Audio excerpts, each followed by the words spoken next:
Hello दोस्तों, नमस्कार। आज मैं एक बार फिर से आप लोगों के बीच में एक कहानी लेके उपस्थित हुई हूँ। इस कहानी का नाम है एक घड़ा आटा। तो चलिए आप लोग एंजॉय कीजिए और हम अपने कहानी को स्टार्ट करते हैं। पुराने समय की बात है। किसी शहर में एक गरीब भिखारी रहता था।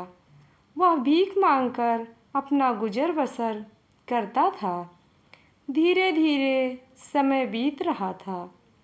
एक दिन सुबह जब वह भीख मांगने गया तो उसे उस दिन भीख में एक घड़ा आटा मिला। वह आज बड़ी प्रसन्न था और जल्दी से अपने घर लौट आया। उसकी झोपड़ी एक सुनसान स्थान पर बना था। वह अकेले उस झोपड़ी में रहता था क्योंकि उसके पास कोई नहीं था। गरीबी के कारण उसका विवाह भी नहीं हुआ था। जब वह घड़ा भर आटा लेकर झोपड़ी पर आया तो उसने सोचा कि इतना सारा आटा का मैं क्या करूँगा। फिर उसने कुछ देर सोचा।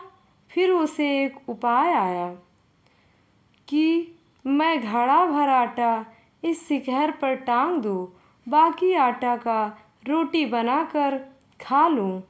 फिर क्या था, वह रोटी बनाया, खाया और घड़ा का आटा शिखर पर टांग कर वहीं स्वयं एक चारपाई बिछाकर उसके नीचे लेट गया और अपना लाठी पास में रख लिया।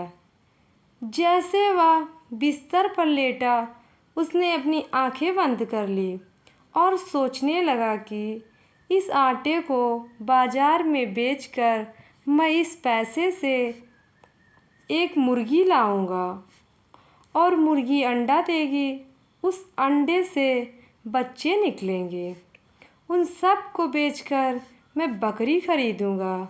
फिर बकरी बच्चे देगी और मैं सारी बकरियों को बेचकर गाय लूँगा। फिर गाय बच्चे देंगी और दूध देंगी। मैं गाय के बच्चों को और गाय को बेच दूँगा। उसके बाद में फिर मैं भैंस लूँगा। भैंस दूध देंगी। मैं उस दूध को बेचकर एक बड़ा व्यापारी बन जाऊँगा, जिससे मेरे पास बहुत सारा धन हो जाएगा।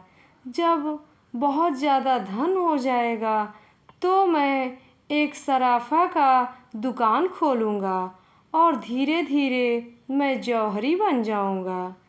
जब मैं इतना धनी अमीर बन जाऊँगा तो सभी सुंदरियाँ मुझसे विवाह करना चाहेंगी। फिर मैं राजकुमारियों से विवाह करके आराम से अपने महल में रहूँगा। फिर क्या था, मेरे 6 या 7 बच्चे होंगे। सब मुझे पिताजी पिताजी कहकर बुलाएंगे। फिर एक दिन जब कुल्फ़ी बेचने वाला आएगा तो मेरे बच्चे मुझसे पैसा मांगेंगे और मैं सबको परेशान करूँगा और पैसा नहीं दूँगा। तब वह सब मेरे बालों को नोचेंगे। जैसे ही वह मेरे बालों को नोचेंगे मैं एक लाठी मारूँगा और वह चिल्लाते भागेंगी। जैसे ही उसने इतना सोचा कि बंद आँखों से ही हाथ में लाठी उठाया और खींचकर घड़ा पर दे मारा। सारा आटा उसके ऊपर बिखर गया। उसकी आँख खुल गई।